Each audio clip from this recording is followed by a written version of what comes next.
Call this meeting to order. It's our March meeting for the town of Hudson. Will all those who care to please join me in the Pledge of Allegiance?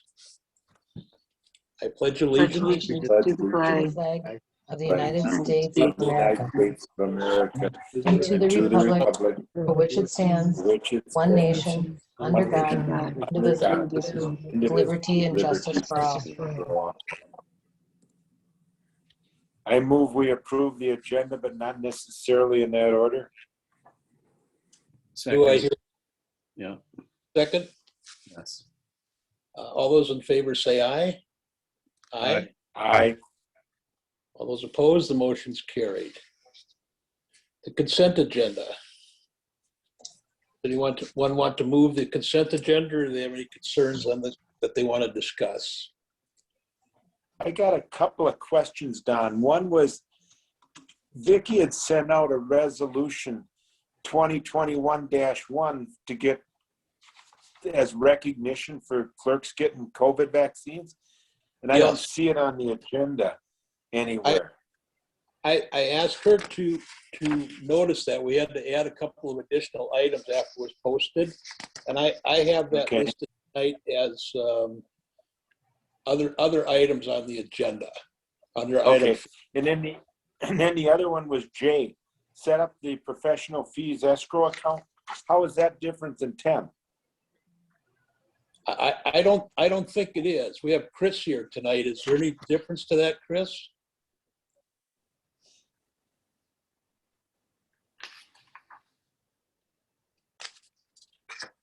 Chris Garber. You have to unmute. Okay, I don't think it is. Can you hear me now? Now we can hear Yes. you. Okay, sorry about that. The escrow account is any monies I take in for engineering professional services that needs to be escrowed. By law, stuff has to be escrowed when it's not our money. So a lot of that engineering money some of it can be returned to the developers if they don't use it all, so it has to be in a separate escrow account. So we would need to set one of those up at the bank. So that is different than 10. Okay. It Correct. is done. Yeah. The other one is, I get it now. Yep. Makes sense. Okay.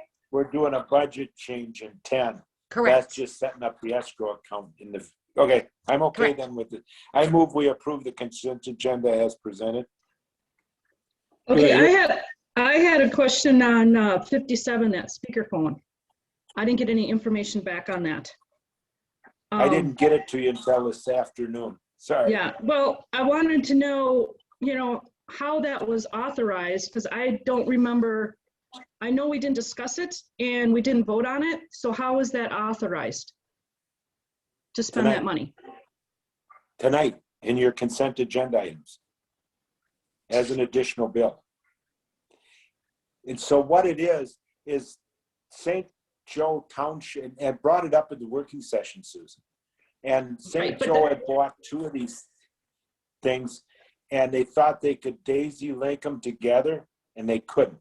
So when they were going to return it to the supplier, Don Jordan has chosen to not have meetings at the town hall if he's having a Zoom meeting. I intend on doing that. And therefore, if there's people that are in the audience, they need to be able to hear what's happening on the computer like now. And so what that Zoom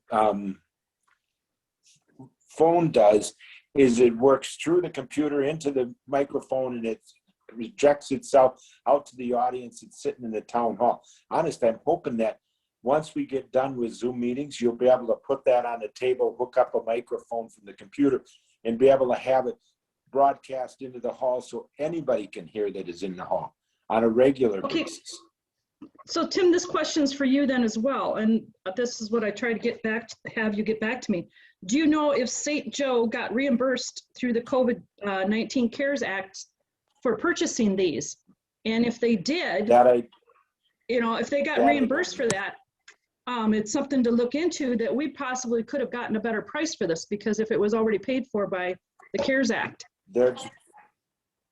They might have, but they were selling it to us at 30% off, because that was going to be the restocking fee that they would receive from the vendor. Right, again, but it's something that could still be checked into If you don't, they if you don't did want get it, send it back. I don't give a damn.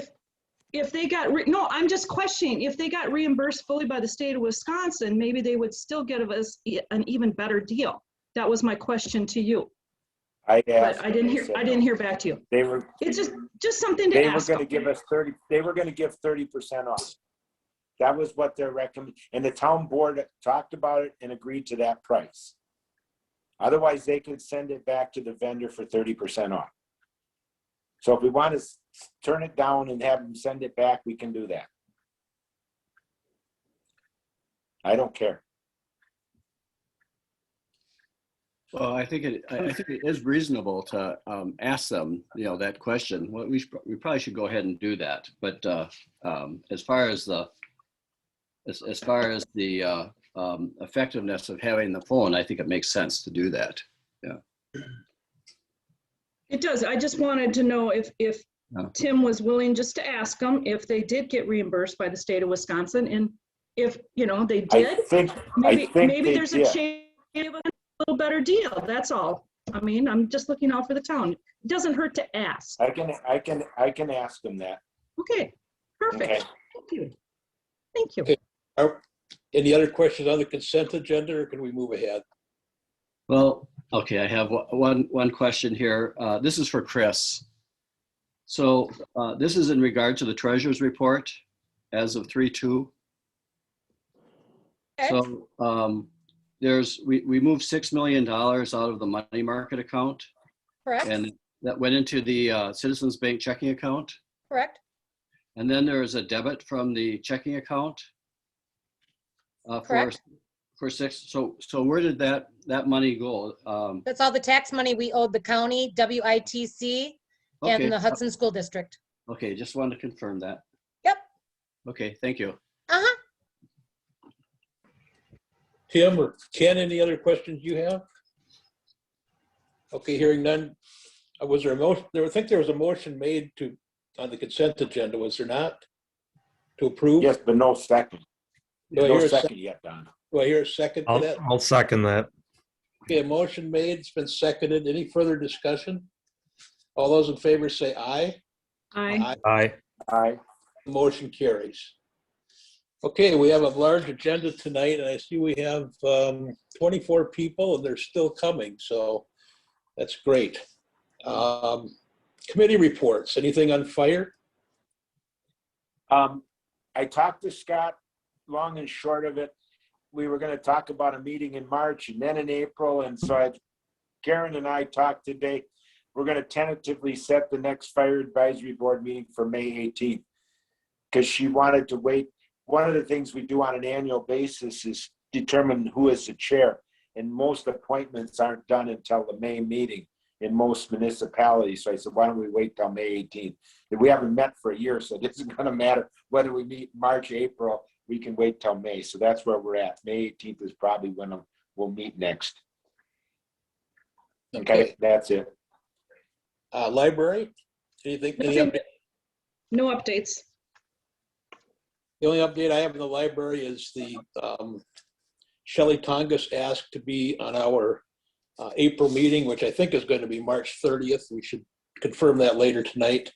They want to just give us some updated budgets. WTA, there was no meetings with WTA, and we had our EMS meeting last month. I reported on that. Chairman's report, road restrictions will be coming off probably in a few weeks. We don't know when. About a week ago, I talked to the highway department. They said 6 or 8 inches of frost had come out, but they still had about 20 inches left. So we'll monitor that. We've had calls, obviously, from construction people as to when that might come off so they're not caught short. Public comment. You can speak on any items not on the agenda. The board is really not allowed to respond to it. Ask that you keep it to a minute or so. Any public comment tonight? 90%. Renewals are 90%. Okay, I thought I heard something, but then we're going to move on. Don, this is Marion Shaw. Oh, Marion, okay. What would you like Hey, Marion. I thought I heard something as well. So I wanted to talk to the board tonight. I did go up to town hall hoping that it would be open. It was not, so I'm back in the garage. As you're aware, probably, I'm kind of upset over the last meeting. Actually, I would once again question the legality of the last meeting. I joined the meeting to participate and be part of public comment, but I was restrained from participating in the Zoom meeting for over 7 minutes last time, and public comment was over. And I'm kind of uptight about that. I'm asking the town board to consider, as I requested months and months ago, to open up that town hall and for us to hold normal meetings like other human beings do, where we can use facial features, where we can use body movements to understand what's going on within the board.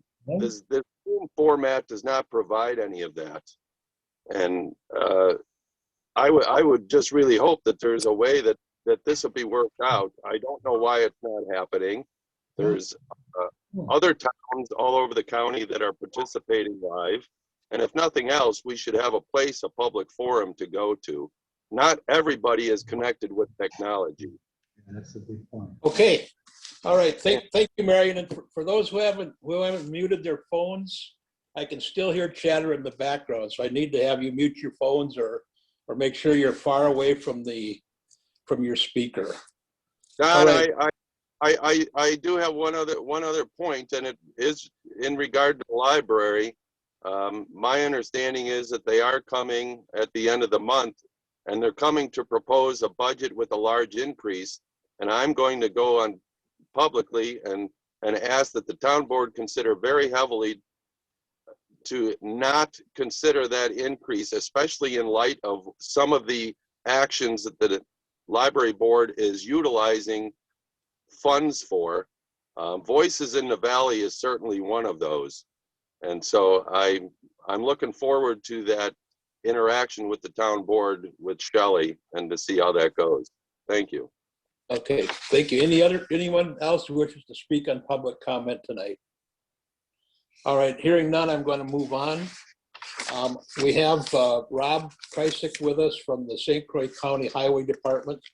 I asked him to join us tonight. He's been working on some information that we were not at liberty to share with everyone, but I think it's very good news. I know we have a full agenda, but rather than having him stay to the end, that would not be wise. So, Rob, could you fill us in as to what you've been working with respect to McCutcheon and County Road N, or County Road A, excuse me? Sure, and I'll be brief, and at any point, if you guys have questions, please stop me. In 2019, the town board, and I apologize for those of you that haven't met me, I'm Rob Krejci, I'm the St. Croix County Highway Commissioner. In 2019, the town board forwarded a letter to the St. Croix County Highway Department requesting we do an examination of control methods at the intersection of County Highway A and McCutcheon Road. I took an initial look at the intersection and included the county engineer, Jeff Durkee. Both of us have significant experience in traffic control and other intersection issues. But we had some concerns initially regarding it, and we thought it would be wise to bring in a consultant. So we did end up hiring a traffic engineer to take a specific look at the intersection as well as some of the concerns regarding it. We received, I guess 2020 happened, to be honest with you, and traffic volumes were certainly impacted into the fact that WISDOT, the Wisconsin Department of Transportation, wasn't accepting any traffic counts. In that interim stage of 2020, we really couldn't take traffic counts till July of 2021, and that's why I'm here today. Now it took this long to get to where we are. And the report was interesting. I have I included 14 pages that I sent to you for your review, as well as a lot of that information. A lot of it is technical information, so feel free to ask any questions that you want. But a couple surprising facts that came out of the intersection. Certainly one of the first and foremost is the average daily traffic within the intersection. As you are aware, County A is a tremendously busy county. Traffic volumes over 12,000 on the south leg of the intersection. Significant volume on a two-lane county highway. And McCutcheon Road in itself, over 2,000 cars a day on the western leg. A lot of significant traffic moving through the intersection. We were somewhat surprised initially by the crash rating. I initially did do a crash calculation. From 2015 to 2019, there were essentially 15 crashes in the intersection. That sounds like a lot of crashes, but with that kind of volume, that calculates out to of 0.65 per million vehicles entering the intersection. Now it's a kind of complicated number, but that's a number that we use in the engineering field to kind of rate it against other intersections. If you look at that across the state, that is somewhat lower than the statewide average for an intersection similar to this. But there is other factors affecting that. We started to look to what's called level of service.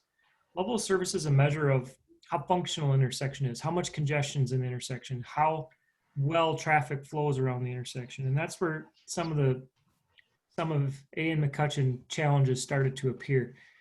And when we looked at that, we were meeting certain metrics, and included in the intersection control evaluation was some alternatives.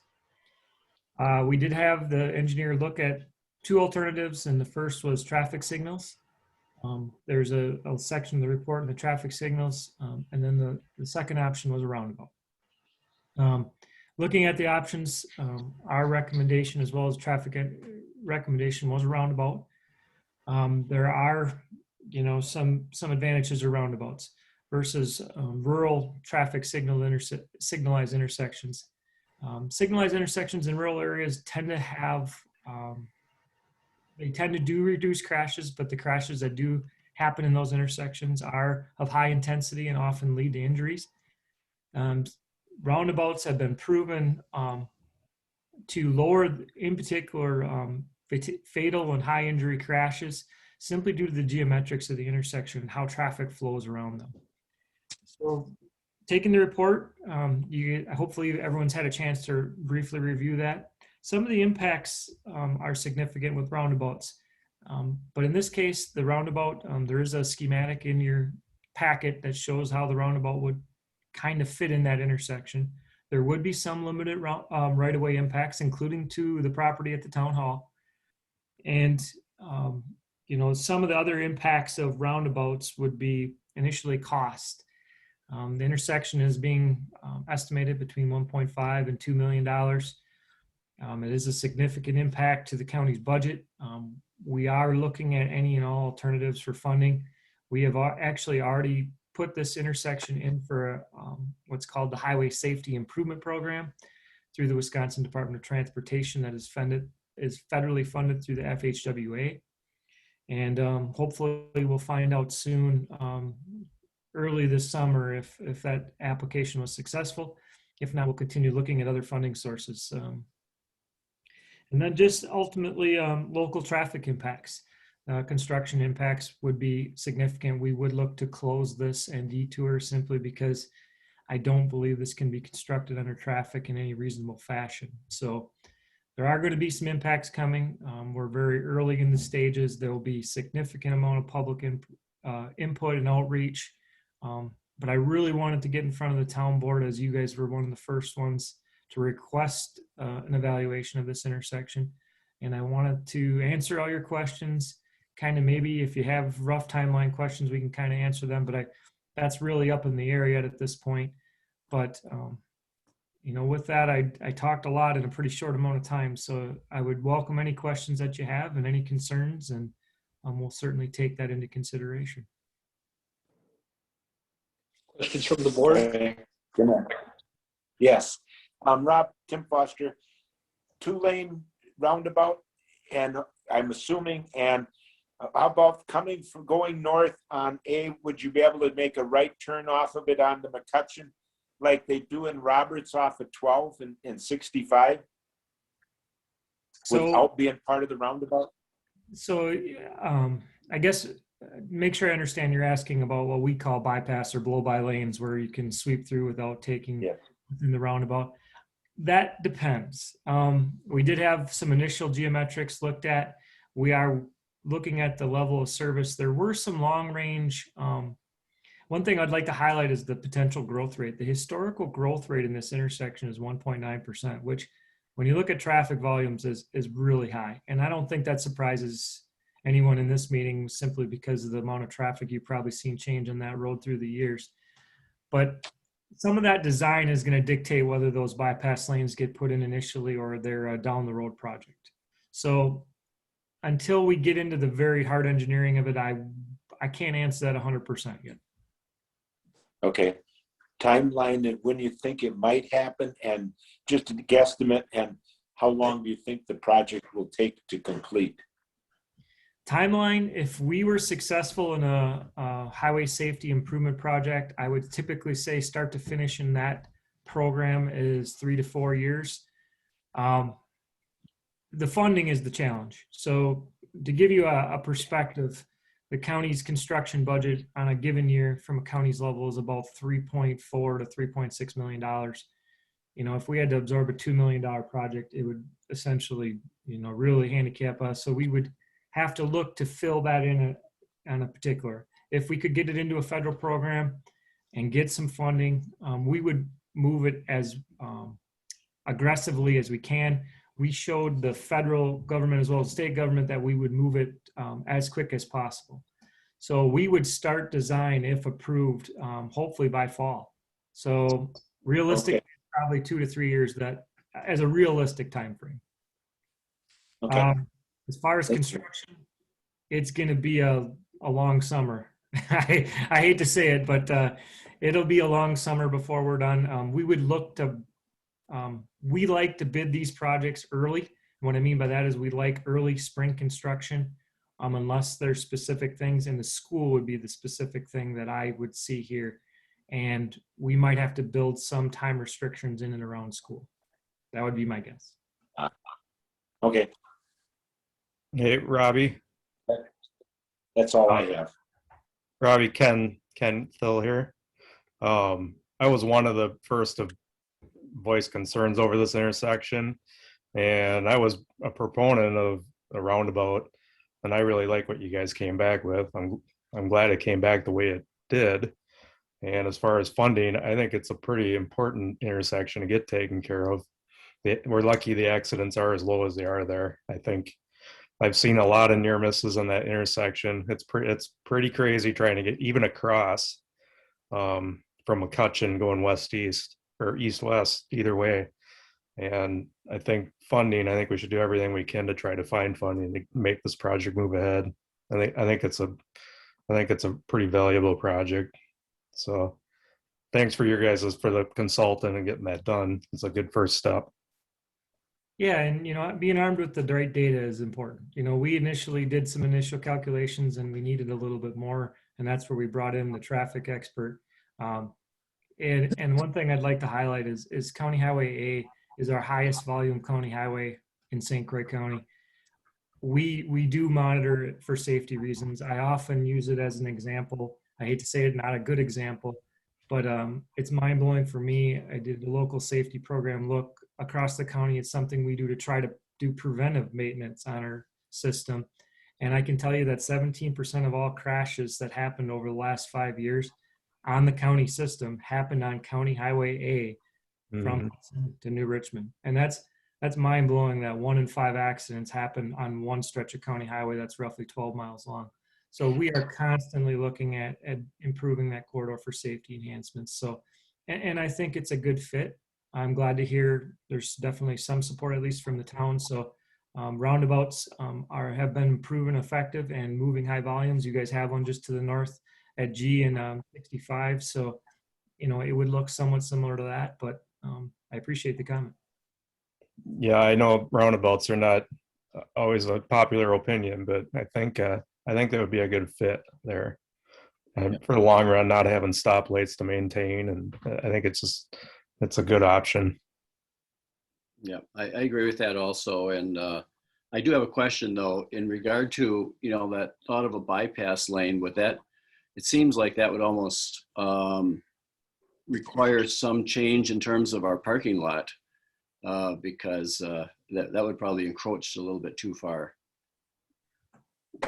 Well, No, the bypass lane I want works off of on the southeast corner. Oh, I see. Okay, okay. So it'd go on to go east, Yes. with the east. Okay. yeah, and bypass lanes, we target, to use a technical term, we look at that level of service and calculate where we'd have backups and delays. And we also typically design these roundabouts so that if we anticipate in the future, if traffic growth hits a certain projection, of being able to add that. We may grade for that bypass lane, but we may not install it just due to cost initially. But when the traffic dictates the need, we would install it. I want a little bit more detail to get a little further along before I would say definitively this is the design. And we can certainly bring that back to you when we get a little further along. Other questions for Robbie? No, just as long as the roundabout's big enough to run all of Monarch's trucks through there, because they use that road a lot. And they do, and that's a consideration we always take in as heavy truck traffic. You know, one of the things just to bring up a roundabout is that apron in the middle is often designed for heavy truck traffic to put the back wheels across. So we do and are cognizant of that, and we'll definitely look at our truck loadings through that intersection. Okay. Any other questions for Robbie tonight? Rob, thank you so much. You're welcome to stay for a few minutes. We're going to talk next about discussion on Pearson one lot and Speedway. And unless you have anything else, Robbie, we're going to move on. I'd just like to say thank you, and I'm glad, you know, we could get this forward and get this in front of you guys for tonight, and we look forward to working with the town in the future. Well, I think it's exciting. Ken mentioned we've been concerned about that for years, and I know it's a county priority. If we can get funding, it's nothing but good news if we can get it done. So thank you. Thanks, Robbie. All right, moving on. Looks like we have the team here for Pearson and Speedway. And Eric, are you here as well? Eric Henningsgaard? Yes, I'm here too. How would you guys like to proceed? Would you like to background us a little bit, Eric, as to how far along you are? I mean, I was able to attend the Planning Commission meeting, but I think generally we really need to get up to speed as to what your discussions are and where we are tonight, basically for still in a concept plan stage to understand if this is feasible and how it might go ahead. Yeah, so I can give a little bit of background. I don't know if has the board seen the different memos that I drafted regarding both the Pearson property and the Speedway CSM or Speedway site development, excuse me. Yeah, yes, they have. They've been forwarded. Okay, so I won't go through in detail unless you want me to each of those, but this is a concept level review. Originally, there was a CSM that was proposed and came back to the Plan Commission again. That was for one lot and for a dedicated right-of-way off of the straight east off of the intersection there, and would have been a town road dedicated right-of-way. And at that time, wrote a memo and said, you know, really we need more information to make a decision or to make any sort of recommendation for the town. And so we came back with what the current application is, and it is a concept level that they are proposing to break off one lot, and that's the lot that the Speedway site would sit on, and also a public right-of-way. And then they also provided with their submittal to some concepts for a through road down to County Road N. And so the memo that I wrote really just laid out a couple of different things that the Plan Commission and or the board could consider at this concept level, and some things that I think that you might want to talk about or give direction back to the applicant. And so that's what I laid out in my memo. And starting with the Pearson CSM, just had several things in there, had the town road improvements, who pays for them, the level of improvement that happens, how it gets turned over to the town. We had stormwater management in there. We had coordination with the county in Robbie's group, the highway department. I had coordination with the city of Hudson. This is an extraterritorial area of the city and therefore requires city approval. Coordination with the DOT, and then also consideration of review fees. So that was my memo regarding the Pearson CSM. I don't know if we want to take it one at a time or want to take it all together, but it does kind of run together, obviously, as Speedway has also proposed a concept site plan for consideration as well. And then we can maybe talk about some more specifics with that, but they actually include in their site plan the construction of the length of town road that is shown on the CSM. So they're tied together. And a lot of times you would see this come in as one presented, from one engineer or one party would submit both of these, but it's a little bit different the way it's presented this time, and that's okay. Just a few more things to work through. But I don't know how you want to run the discussion on this. I certainly want to give ample time for the applicants tonight. I think the Speedway proposal is really probably the priority in terms of, but for Speedway, we probably wouldn't be looking at the CSM for the proposal tonight. So I guess I would ask Speedway and the people from Pearson how they would like to present.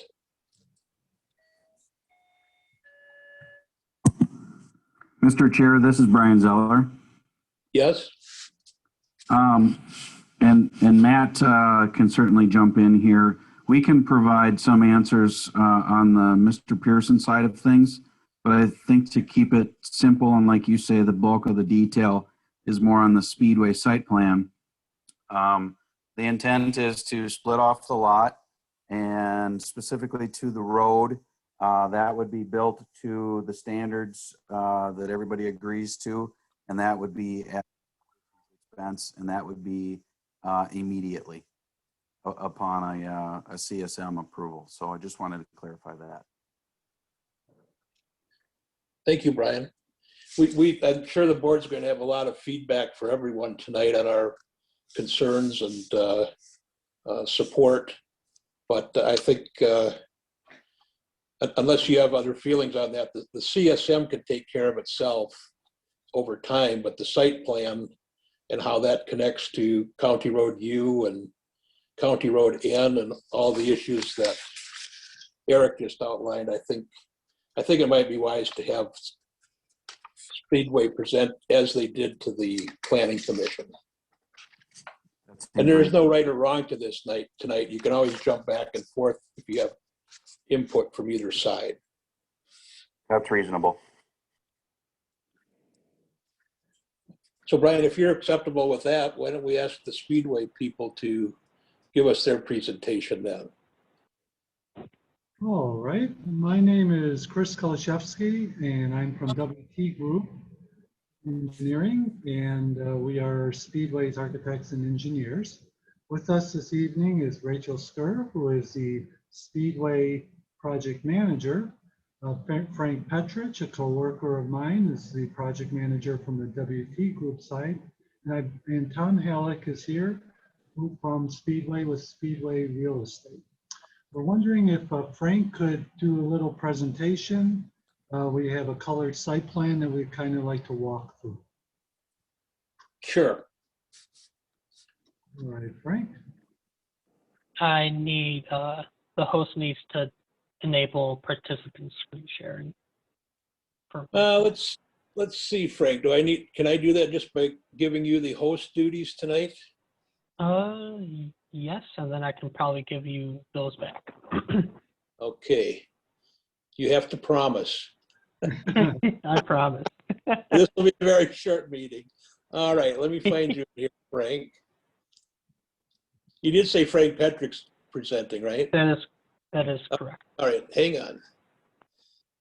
Okay. All right, I'm going to make you the host, Frank, and then you can give it back to me after you have your site plans done. Hang on. Okay.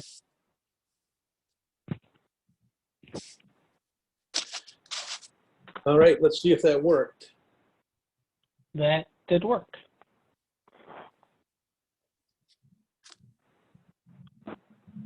Does everyone see my screen? Yes. And it's- Yep. Okay. Go ahead, Chris. All right.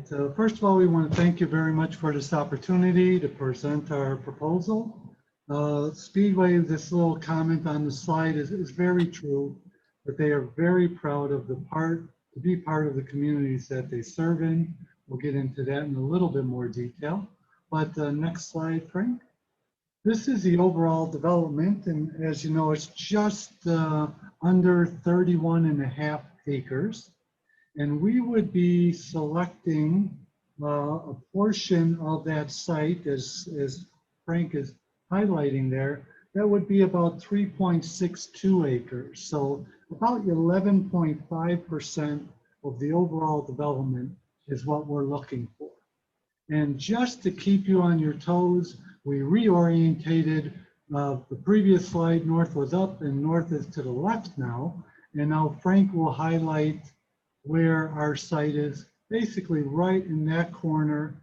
The existing curb cut is on County Road U there, and then our development would be tight to the ramp and such. So with that, this is our proposed plan. We have 3 basic elements, and as I go through this, we want to emphasize that we are not a truck stop. We are missing the 4 basic elements of a truck stop. But I will go through kind of from the bottom to the top or from the west to the east on the site here. The first element that you see in the lower portion of the site plan is the auto canopy. It is an inline canopy. That means all the pumps are in a row. They are not staggered. You do not have to drive around the car to get to the pump in front of you. It's just one row of pumps. So we're very cognizant and very purposeful of that. And that is the safest and most convenient style of gasoline canopy that is in the market. We also, you'll notice that there's a curb cut on the common road. That is not County N. County N is still way to our right. So our site will not have direct access to County N, just to this common road that we're proposing to build. That first curb cut is for autos in and out and autos only. We very purposely separate the auto traffic from the CFL or commercial fueling lane traffic. Now, as we continue further east, we see the C-store, which is only 4,600 square feet. It is a convenience store and not a travel plaza. It does not have laundry facilities. It does not have shower facilities. It does not have a full sit-down, full-service restaurant. Again, those buildings are more in the 12,000 square foot size as opposed to ours, which is only 4,600. And then also as we could proceed to go to the east, we'll see the commercial fueling lanes, and there are 3 of them there. Again, a travel center or a truck stop will have a minimum of 7 to as much as 10 lanes. Also, what's very obviously missing from this plan is any truck parking. We come in, as Frank will highlight, on the furthest east curb cut is an in only. And we bring the trucks in, we make them have a left-hand turn, which is always the safest turn, going then to the CFL canopy. You'll see a black line in front of that canopy, and that's the pull-up line. So after a truck is done fueling, whether it be a box truck or a day runner, that's the type of customer that we're looking at here, they will pull up to that black line, come in. Quite frankly, we are hoping that they will buy product in the store, food and drinks. And then also they'll take care of their bill and such at the truck, at the sales counter. And then they will proceed out. That whole process takes about 20 minutes versus in an automobile, usually about 5 to 7 minutes is a fill-up time. But for a truck, it's more like 20 minutes. So that's why they pull forward, allow the next truck to go back. Again, there are no designated parking spaces on the site for the trucks themselves. So again, we want to really emphasize that this is a retail fueling facility and it is not a truck stop. There's no overnight parking. There's no 2-hour parking. There is no designated parking stalls. Again, inside the store itself is the convenience items, some food offerings, and then the actual sales counter and regular restroom facilities. Next slide, Frank, please. This is the elevation of the building. You can see it's full masonry bearing all the way around the building. And this is kind of a commitment to the community. As we were mentioning earlier, Speedway makes a commitment in various ways to the community. And one of them people may not think of, but actually by the quality of materials that they use.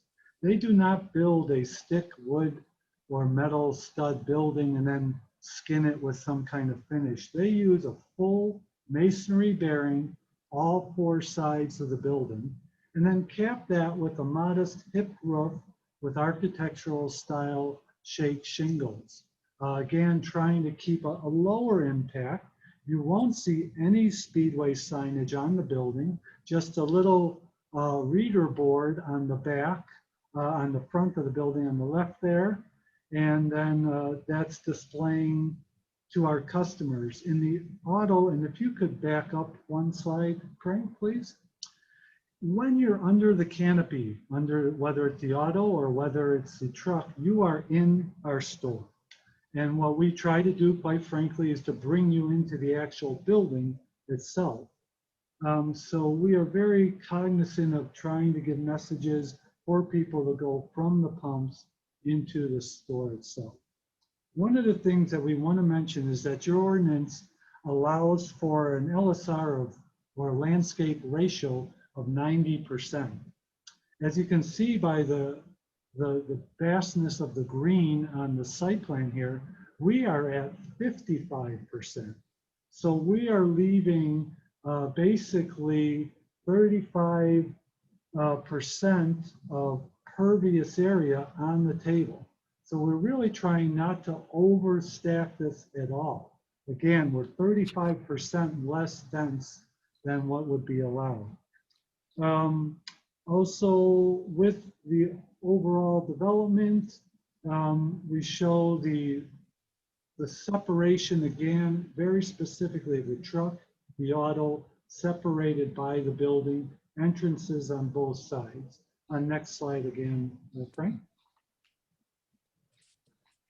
And again, as we talk about the building materials and the commitment to the community of saying that we're here for a long time, we want to invest in the community. This project will employ about 15 to 20 people. Speedway is very big on promoting from within. In fact, the civil drawings that were used to be reviewed, our civil drawings was reviewed by a person in Union, Ohio that started out as a cashier in the Speedway and promoted throughout the store, became a professional engineer, and now is actually reviewing drawings. He's recently received another promotion, and so he no longer reviews our drawings, but I'm just saying that's just one example of the internal promotion that Speedway really tries to get. The other thing is they are very cognizant of the needs of the community. They raise a lot of money for the Children's Miracle Network Hospital And that is done through the employees and the customers. And it's a very big thing, and it goes to the Children's Hospital of Wisconsin. And so again, it's local. They've made a lot of millions of dollars of contribution to this organization. So they take very serious their commitment to the community. Then one last thing, Frank, if we could go to back one more to the slide itself, you can see that darker green area kind of in the left-hand corner. That is the detention area. So we will be detaining the water on our site here. You'll see some berm lines and that. So all the items on this site run off through various different factors. We have an aqua swirl unit that will help with the hydrocarbons and such separation prior to it ever getting to this detention pond. The plants that we use also like to feed on any of those types of elements. So we're very cognizant of the water quality that's coming off our site, which is actually will be very good through all the filtering systems that we have. And with that, that is basically our whole presentation. Again, Tom is here for real estate, Rachel for project management, and Frank from any more detailed things. Thank you so much. Okay, thank you, Chris. Frank will have you, hand it back to me as the host. Okay. All right, technology does work. Excellent. This is still at the concept stage, and we want to discuss this amongst the board. I have several simple thoughts that relate to this, but I don't want to drive the meeting. How would the board like to proceed on this? Would you like to hear these thoughts based on all of these discussions I've been in, or we just want to have a free discussion as to what our thoughts are? So are you referencing, Don, to the legal opinion in terms of gas stations and also the DOT plan for the intersection? Yes, I think it might be good to set the tone for our discussion tonight. One of the items that we have requested is a traffic impact analysis that came through Eric Henninsgaard.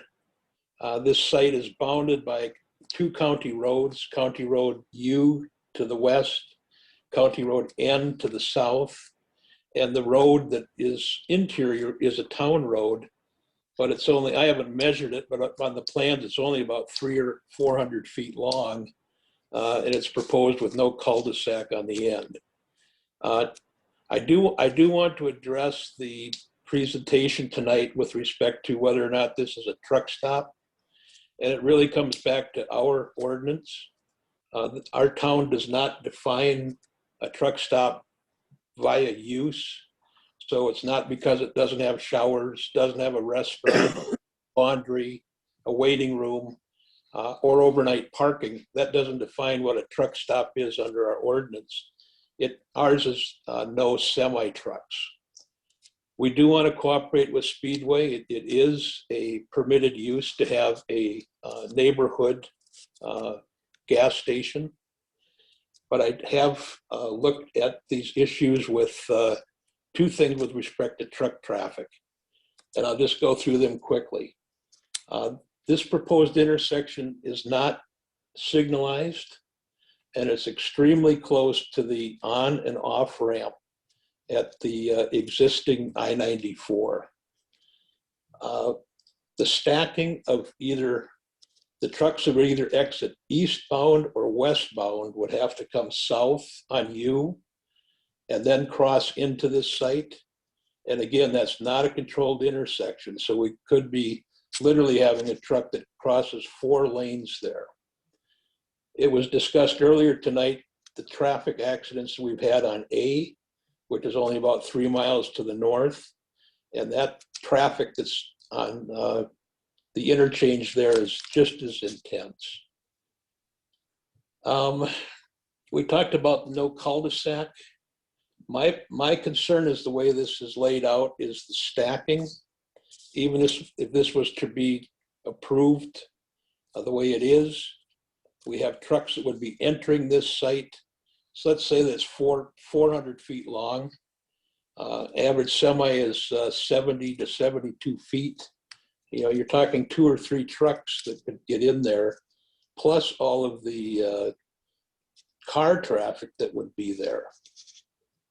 So those are the discussions from a pure traffic perspective that I wanted to make sure we talk about conceptually before Speedway and the Pearson Group go ahead and do all kinds of traffic analysis. I just don't see the stacking distance there between the interstate on and off ramps, the entrance to the outpost, which this would be across from, and County Road N, purely from a traffic perspective. And now we add semi trucks into that, and it's exponentially harder for us to have a smooth town traffic flow as to what we're doing. And obviously the last one was, I did ask our attorney to give us an opinion as to what our ordinance says because of this issue of what defines a truck stop. And his opinion is that semis are not permitted in that commercial use for a gas station, but a gas station is.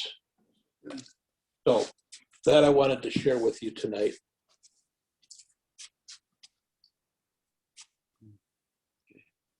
Other board members, have you seen? Don, there was also, it's not been done, but there is always that possibility that the state of Wisconsin could come in and change that whole intersection.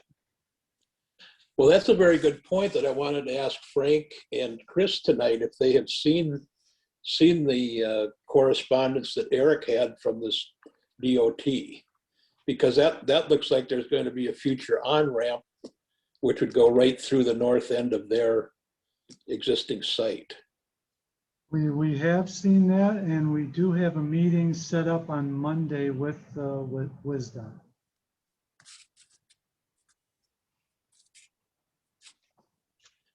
Yeah, it does seem to raise, several questions. Not only, it would seem that if they were to think in terms of this configuration, which we received, from the Department of Transportation as far as a future plan, that the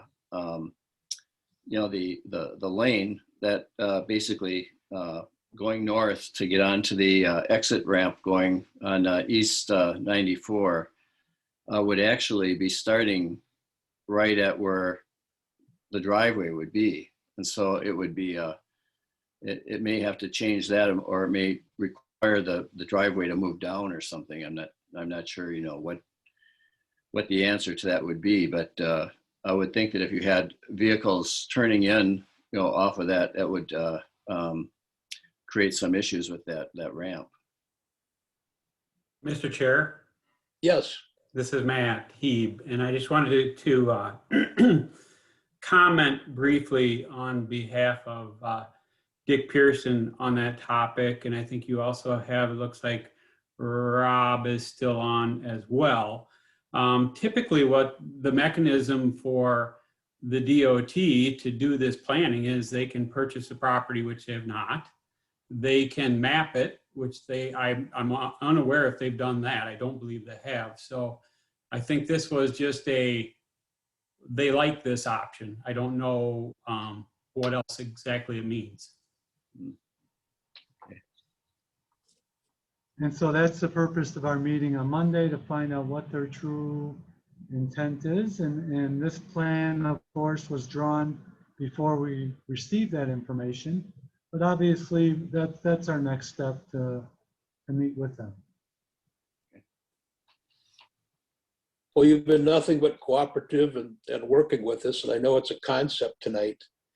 But as I shared, that's why I wanted to make sure that we got that into the dialogue on behalf of the town, that, you know, short of us redoing our comp plan and holding public hearings, I just want to discuss this with respect to defining what defines semi-truck traffic and versus car traffic. Okay. Chair, this is Tim Foster. Yes. I think it was the DOT letter or Eric, someplace in all of this information, somebody talked about in a normal situation like this, a lot of times it'll be strictly a right out and a right in off of County Road U. And that's the way I would envision that, where the corn trailer is today, if you will, you would not be able to cross from Outpost Circle over to it. You would basically eliminate that crossover there. Anybody coming down would have to go on to N and go in off of N into the development of the Pearson property and come in from the east into the gas station then. So the other thing I had was what is Speedway willing to do if the interchange ever occurred, which I'm glad to hear they're looking at. And other than that, how is this different than what's happening over at, if you will, the MR Convenience gas station with diesel pumps? That's to you, Don. Oh, to me. That's the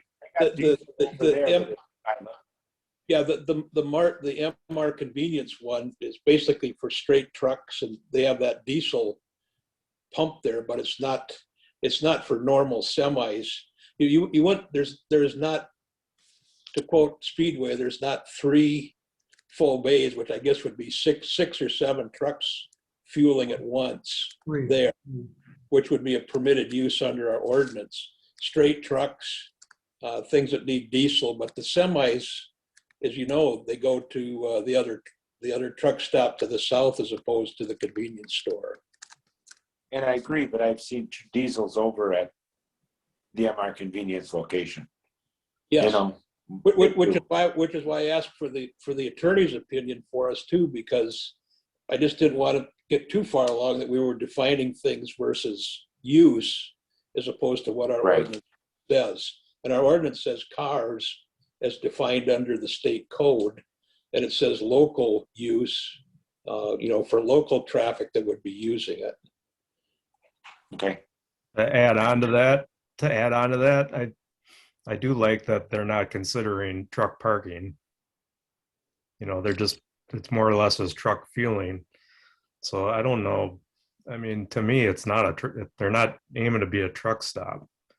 And I think trucks are just going to be in and out. And I don't think you're going to have trucks stacked in there. That's just me thinking out loud. But I think that there's not going to be truck parking, or at the very least, very limited temporary park trucking, so they can run in, get something to eat or grab something to drink. I think we have to take that into consideration too. So I think that would help. And I'm going to disagree with you with that on that, Ken. The way I see this set up, it is set up for semis to come in and fuel.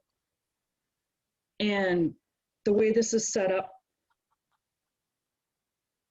the word that Don used was stacking.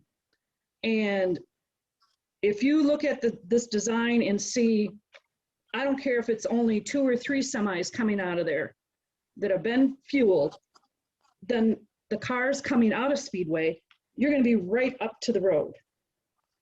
And there is no space between there and the ramp going eastbound, and also the ones coming off westbound. If this is set up the way it looks now for semis will be using it. They won't be staying there, but you will see the semi traffic. Not just short trucks, not just And straight. that may affect traffic congestion at the stoplights, but I don't see it really affecting, especially the eastbound ramp.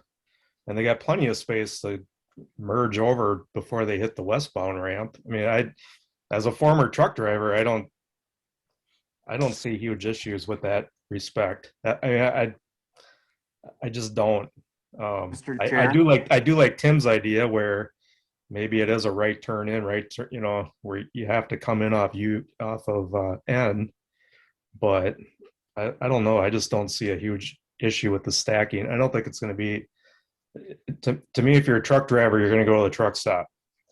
And, I think that's just, I don't know, that's my opinion. Mr. Chair, this is Brian. Yeah, Brian. If I could comment. We're hearing enough concern about traffic that, we're going to accept the advice of Eric and the representatives from the county. And I think that a traffic study is appropriate to address those concerns. So it might just be helpful rather than speculating back and forth for Speedway and us to coordinate that effort and have the experts analyze it and then deal with it based on the results that they produce. Yeah, I like that. That's a good next step. Yeah, and this is Tom Halleck from Speedway. I agree with Brian there. I think it's best for us to do the traffic impact study. The one question I had is how the town defines a truck stop. Is no semis or no trucks to be allowed. And typically what we see is if we have maybe it's a legacy site of ours off the interstate, trucks still come to the facility because we have diesel underneath the canopy, and they'll try to squeeze in there, and it almost creates a safety issue for us. And it certainly is inconveniencing our car traffic. So what we typically try to do, and what Chris showed you on our conceptual, is keep those two separate, for safety reasons and for ease of efficiency in and out of the lot. So I just want to make that point clear that I understand how it may be defined under law. It's what a truck stop is, no trucks. But inevitably, even if we don't have commercial fueling lanes, we're still going to get trucks on the lot, as would anybody else that's there. I agree with that. That was Tim Foster's question on that. Is it from time to time you will have a truck doing that? I'm not trying to be adversarial to this discussion tonight. I'm really trying to add to it so that as a town board and as a community, we know what we want. And I would share this. In the past, historically, we have, as a community, have said we really have enough semi trucks at that intersection, and we have tremendous traffic now that's building there and going north. And do we want to add more semi truck traffic into that? This is not scientific at all. At the planning commission meeting, there was a comment made by one of the staff people, not Speedway staff, of the Roberts truck stop. And I went over there. I don't know when trucks are running quick, when they're not. I don't know when they stop for breaks. But I was there from 2:10 until 2:40 in the afternoon. That's a half an hour.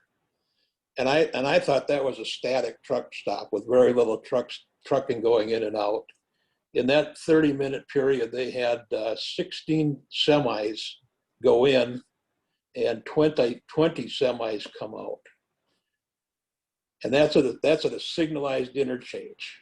And if DOT and if the county ends up saying, this is not going to work, this is not signalized, the stacking's too much, and it's a right in, right out, then decisions will have to be made by Speedway and the community what they want.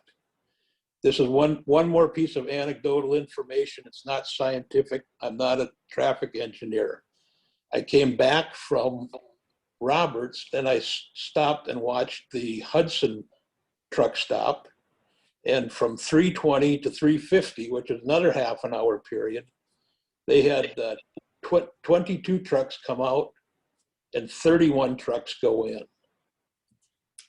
So I just would leave it with that tonight with your traffic study. I think that's a pivotal piece between WSDOT, the county, and our consultants as to what could reasonably be approved there.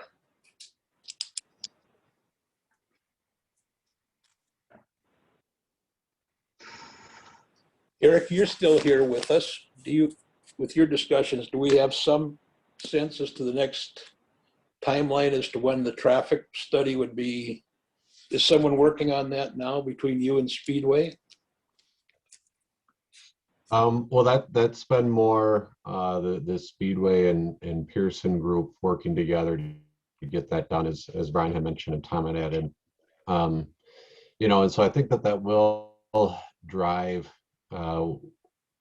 what the intersections should be, and let the data push us to where we want to make improvements, or where improvements should be made. I think that it feels like there's still lingering discussion on the permitted use and the current layout with the IFLs and that area on the east end. And I don't know if we come to a decision here tonight to give the group, the Speedway group, some direction.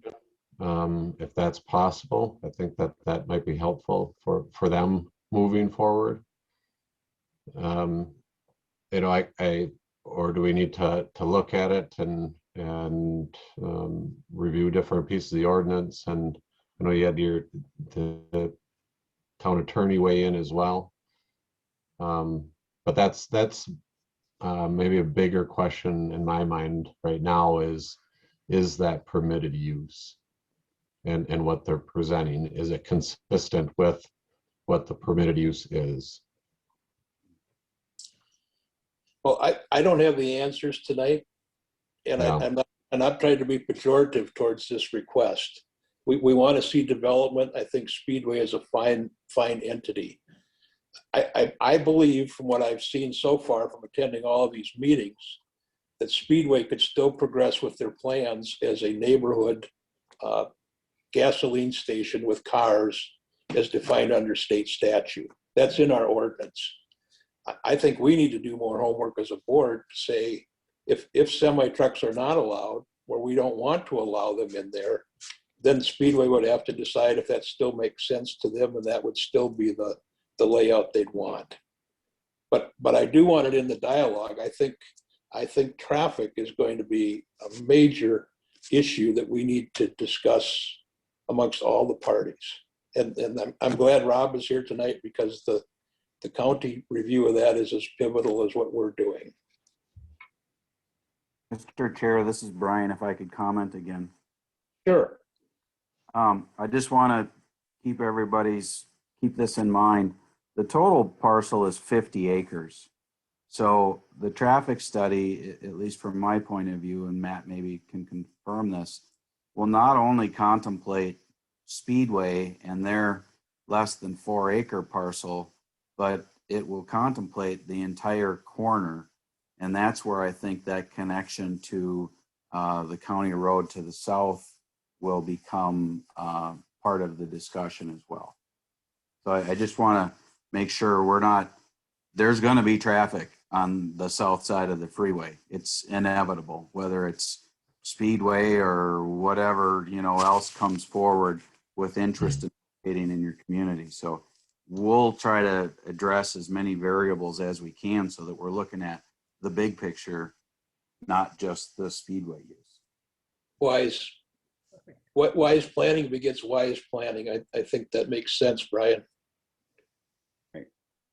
So you will look at the entire 30 plus acre parcel and apply some type of development pro forma to it and see how those traffic volumes start coming out, put simply, right?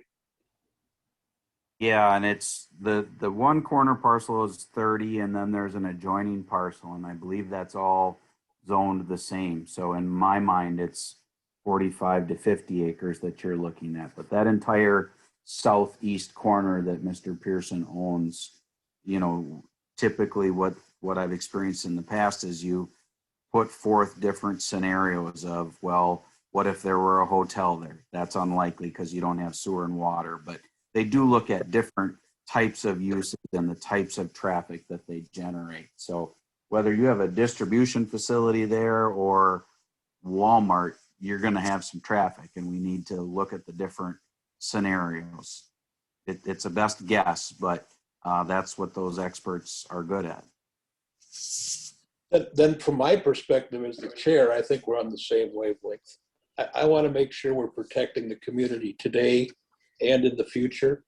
And as additional development comes in, at some point, if there's a trigger, as Tim said, and it became if we did have access today and then it became a right in, right out only in the future, I mean, those are things that we should make sure we're going in with our eyes wide open.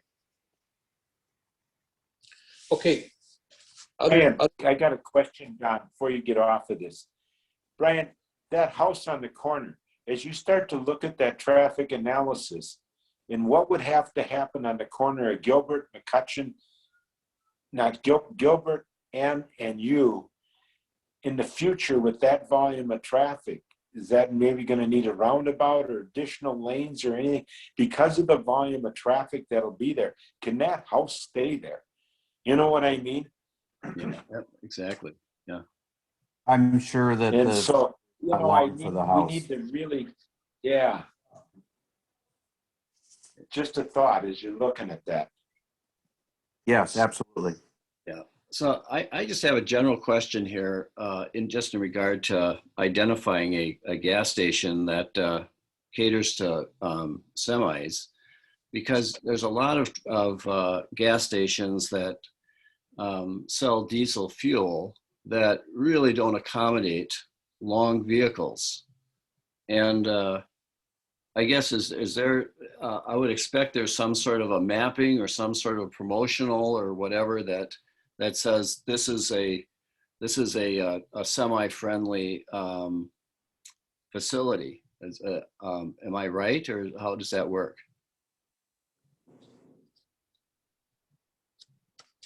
That's a question really for, for the W. Yeah. This is Tom Haller from Speedway. I'm not sure I fully understood the question. I'm sorry. Yeah, so I guess the question is, somebody's driving down the road, they're looking for a gas station, and they're not going to stop at the Quick Trip, next to McDonald's, because they probably can't get in there. But so how do they know, if they're not familiar with the geography, that there's a semi-friendly location, in which they can actually get in and get out without, getting stuck or hitting a canopy or something like that? Sure. Yeah, a lot of things go into making the decision on why we chose a location. One thing that helps us is our nationally recognized brand, Coast to Coast. We're almost 4,000 locations in 36 states. So that helps trucks begin to understand that when they have an opportunity to pull off to a site that's off an interstate, if they see a speedway and it's a newer speedway, most likely it's going to be something that they're accustomed to or used to seeing in other markets. So that helps us. We also have a rewards program that truck drivers are typically used to and understand, that's tied into our brand recognition. So those things help. And I think a comment was made that, would it make sense for it to be a C-store only? And I only share this with you so you can go back and have that discussion on, is it considered a truck stop or not? Our economics don't work without the commercial fueling aspect. And I only share that with you so you can have that discussion internally. So when we look at locations, would we like to have just a C-store at certain locations? Absolutely. But sometimes it doesn't make sense economically to get a return on our capital if we don't have the diesel component. That diesel component and associated margins help us hurdle our economics of a project. So it's hard to operate, yeah, but we need that sometimes to make our economics work. Hopefully that answered your question. That's helpful. Mm-hmm.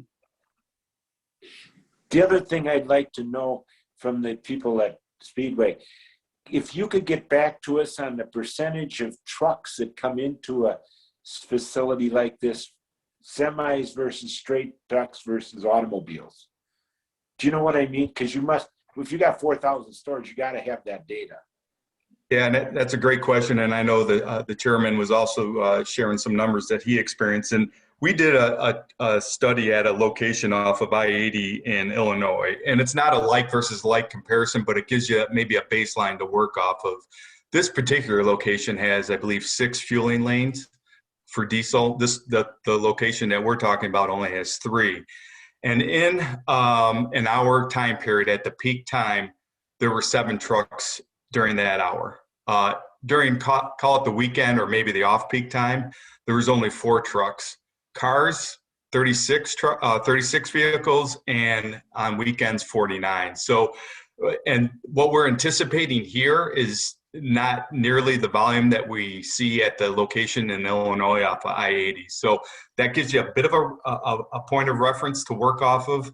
It's not, and I think what the chairman was seeing when he was visiting the other 2 locations, the result of having a travel center, because you have showers, because you have restaurants, parking, and why you see maybe an exponential amount of volume going in and out of those vehicles, because those trucks want that type of amenity when they travel. Again, we're not catering to that type of over-the-road trucker. It's more of the local trucks, the day runners, the box trucks, as Chris alluded to earlier. Thank you. You're welcome.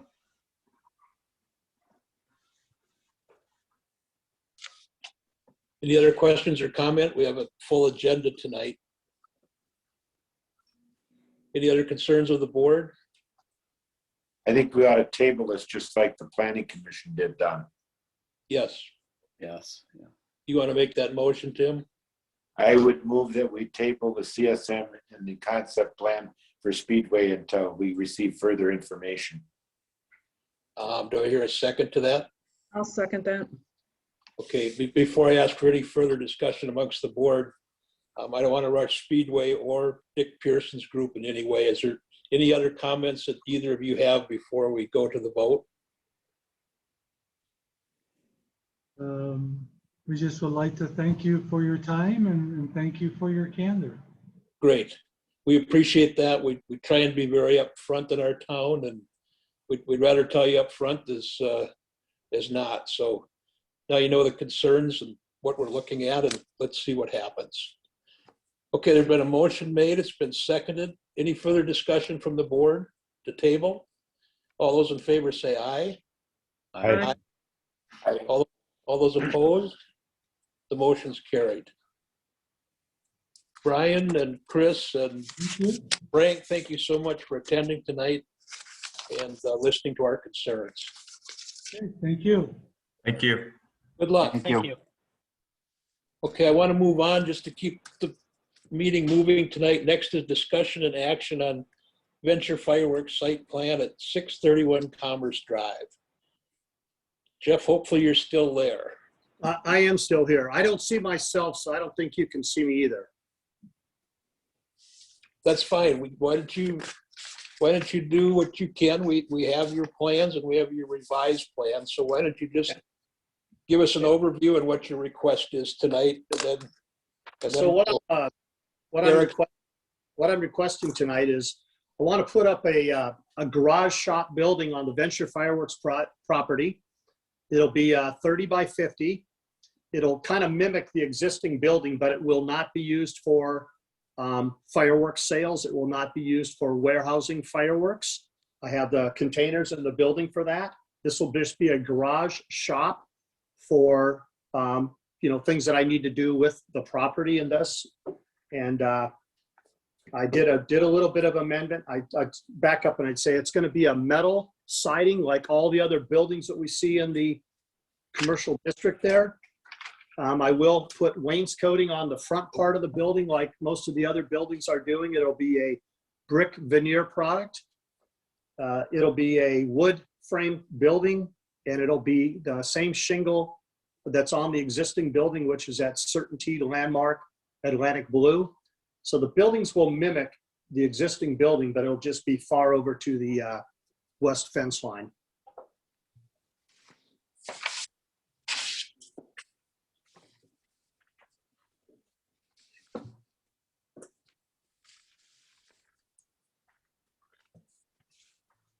Is that it, Jeff? Yeah, I would say that it's not going to be hooked up to the septic system, the current septic system. Okay.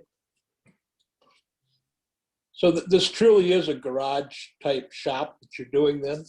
Yes. I mean, will it be heated? Yeah, we'll have floor heat. Floor heat, okay. No air conditioning. And it won't be used for storing any of your materials. Correct. Will not be used for fireworks storage Okay. or any part of the retail operation. So no spillover sales either then? Correct.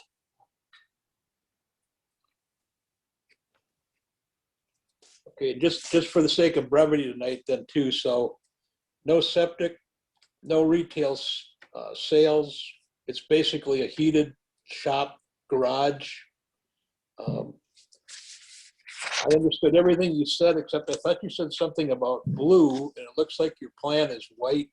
No, I'm saying the shingles will be that Atlantic blue that will match the current building. I'm trying to current building so it has that same look. Okay. All right. Anything else you'd like to share? Then I want to ask Eric for his quick overview, and then we'd want to discuss it amongst the board. Well, I'll just reserve a chance to reply if I need to correct or change anything. Absolutely. Okay, Eric, I know you had a couple of comments on this. Would you like to just share your thoughts with the board? Yeah. So this was presented at the Plan Commission. The Plan Commission ultimately recommended approval of, and maybe you have the motion that was made in front of you. I don't know if you do or not, but the motion was something to the effect of that recommend approval, assuming that the wainscoting was correct as presented, something to that effect. And I apologize, I don't have that exact wording. So I did go through and do a review of this site. There were several back and forth with the applicant to request some additional information, which ultimately had decided not to submit and go through the process without. Ultimately, the Plan Commission did approve. The couple of things that I had noted that were not approved but required by ordinance to be submitted for a development in the commercial district was drainage, site drainage, grading, proposing existing contours, that kind of thing. Lighting, which was provided as a submittal after the Plan Commission meeting. There was some information on lighting. And then also the location of the property lines was also something that was not included on the applicant's submittal as well. So those are a few things that it's called for in your ordinance, and that's what we base our review on is things that are required to be submitted. So I'll note that. And then what was submitted, and the applicant has made some changes to it since, and has said that the front, wainscoting will be decorative. The ordinance, as it reads, it requires that exterior finishes be brick, natural stone, precast concrete, glass, wood, masonry block. And then it goes on further to say that if wainscoting is presented on a metal building, that it is to be one of those aforementioned materials. It doesn't say that it's supposed to be those materials on the front of the building. That is a relatively newer ordinance. I had it up here before.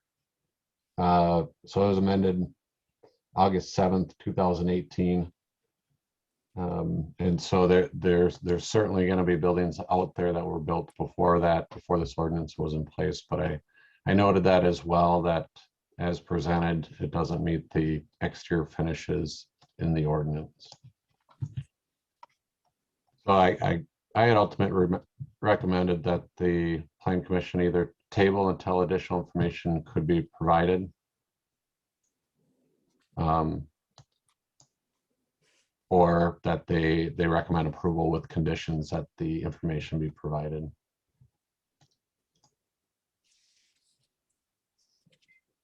Okay. Thank you, Eric. Hey, Don, this is Jeff Yes. again. Yes? Yeah, so at the meeting, the subject of drainage and contours did come up. And So basically I said, well, it's an existing property and that I'm not changing any of the contours at all. And Brian brought up that when this development was created 40 whatever years ago, that the drainage stuff was all taken into consideration and that it was consolidated and, you know, however it all worked together as one development. So it's still going to drain to the front of the property, which is the north end into the culvert area. So I just didn't feel that the drainage and contour is going to be affected at all. So it shouldn't be an issue. And then as far as the wainscoting and that kind of stuff goes, I did point out at the meeting, I drove around the township and I looked at, there's 26 properties that have metal siding on them that I could easily identify. And yeah, a lot of them are old, but there are a lot of new ones. But of the ones that I identified, the ones that had, there were 4 that had no wainscoting at all, and some of them were actually pretty new.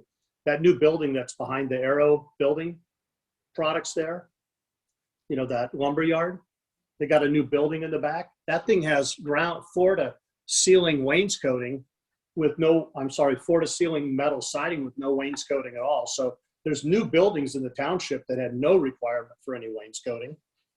And I went around, looked at the 18 of them that I could identify with stone or masonry or panelized type wainscoting.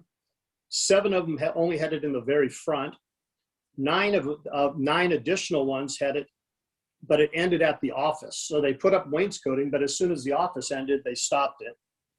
And there's only one that I could identify that had wainscoting that was stone or masonry all the way around the building. And that's that TDI building.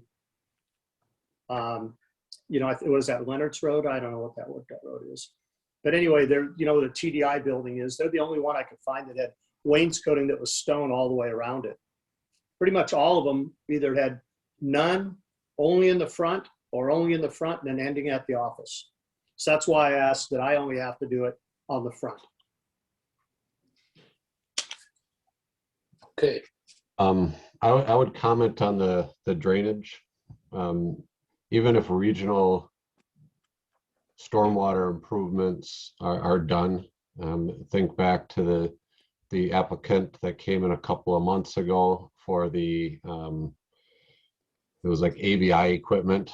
The actual tenant wasn't named in the application, but so there was regional stormwater management that was done as part of that business park, and so stormwater drainage was accommodated in a regional basin, but the local drainage around the building and how things drain on site is what your ordinance is asking for. And so I did look at the county contours. It is relatively flat, but I'm just pointing out what your ordinance requests.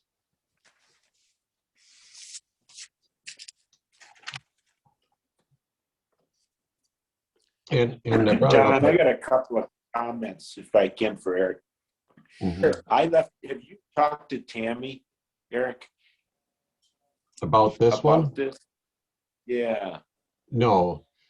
So I've had, in their ordinance is interesting, but they only get involved with subdivisions, so not site plan review. So until there's a subdivision, do they get involved? And so, you know, even if it's a development on a vacant property, if there's not a subdivision involved, they would not review it for stormwater management. Okay, so that's why she never called me back, because I asked her what we were supposed to do with individual lots, since we were reviewing this both in residential and in commercial and industrial areas. So that makes sense. So you're saying that we should have every developer, when they come in with an individual lot, have to evaluate their drainage? Is that what you're saying, Eric? Yeah, and that's what your ordinance points at too. It's the idea of protecting both the developer so that they have positive drainage around whatever the proposed structures are, and protecting the neighbors from drainage from the new development is the idea. So I'll spin off of this discussion and go out to Mike Hartman's development off of Hartman Circle with the guy putting the HVAC building in. Should we have required him to do a stormwater evaluation for the water running off of that HVAC building into Hartman's development stormwater and make sure that it isn't any more than what was planned for that? It's a question. Yes, so certainly you should have required them to provide on-site drainage, make sure that the water is going the direction that it should go. And then you should have taken a look at what's the basin designed for, and everything's designed for a certain amount of impervious, on a lot. And there's certain standards that are applied and make sure that it's consistent with what was planned. And if it's not, then you'd require them to do something on site. I hate to act naive, but I am going to. We have never done that. And I think maybe we should have been. So that means that now in all future conditions, anytime they're coming in for a development, does that mean they need to hire an engineer to have them evaluate what their drainage is for their lot, the buildings and everything they're doing on it? It's a question. I don't know. Yeah, and it doesn't specifically say, that you need to have a plan signed by an engineer, but that you're supposed to provide existing proposed contours and drainage. And to do that, you could have a surveyor that's familiar with that. But it's probably hard for the layman or even maybe a building developer to provide some of that on their own. So with this particular property, if there's no site work, other than, basically putting in a pad, in other words, if there isn't any buildup or takedown, what does that mean? Or is that still not sufficient with the water running off the roof and so forth? What does it really entail? What are we talking about here? Yeah, so I guess maybe take a step back a little bit, so that there's a list of items that the ordinance says that if you're proposing a change to a site plan, looking for a site plan approval in the different districts, that you've got this list of items that you're supposed to include with your site plan, to get the site plan approved. And so the idea, I think, of those items listed isn't specific to how big the development is. Mm-hmm. So, if it's only a building pad, are we concerned about the dozen or so listed items that are, part of a full site development? And maybe some don't apply, some do, but I think there's probably been, cases where buildings are set too high or drainage is shed off of a building and off of property onto somebody else's property that could cause an issue. Mm-hmm. Yeah. And that, I guess that's a concern even with smaller site plans or just a building. And in my review is, just trying to review your ordinances to see that what was submitted was consistent with them. And then once it is consistent with what the ordinance require that you submit, and then once you look at that everything does meet the ordinance. But my review too is a recommendation or just some guidance for the board and the planning commission, obviously. And but if there's different things that are in your ordinances that you're consistently not going to have people adhere to, I think you should consider changing them too.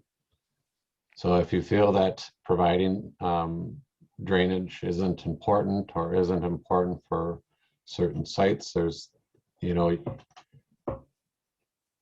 think you want to then consider making changes. I think what you're saying, Eric, though, is that the box should be checked And so there should be some comment made on it, which I think is a good idea, rather than just leaving it blank. Is that what you're saying? Because it might be fairly simple. You could just say, this is flat. There's, because maybe you could have a paragraph description of what's happening with the water. Is that sufficient where there's no real significant groundwork? I think, but if I'm interpreting this right, but you're just saying we need to check all the boxes. Yeah, and I hate to kind of, you're right. We do need to check all the boxes, but I hate to have it be kind of that, just to check a box for the sake of checking it though too, because then it feels like we're. I get it exactly. I think, but the thing is that, we want people to be thinking about, setbacks, you have to let us know, that you've measured the setbacks so that, in fact qualifies and all that kind of stuff. So I think that that's good. I think that, it's not that we just want to make it difficult, but we just want to make it simple because it's clear, what should be in a proposal. Well, Dan, I think to add to your comments, if this was a brand new facility and let's say it was a 40,000 square foot facility, we'd certainly be looking at that. I mean, we would go look at that. The consternation is probably coming tonight is that, it's a 1,500 square foot shed, slightly bigger than sheds that people put on their individual lots. But you've heard my comments consistently. I think if we have an ordinance, we should be consistent with the ordinance. Yeah. Those are my thoughts. I think it's something, Eric brings up a valid point that I think in the future we need to discuss and decide what we want. And I'll throw this into the mix.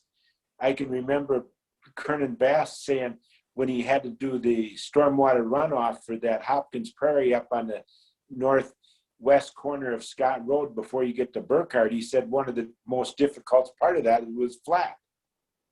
Right? Because in order to get water to run properly and run it someplace, it's difficult when it's flat.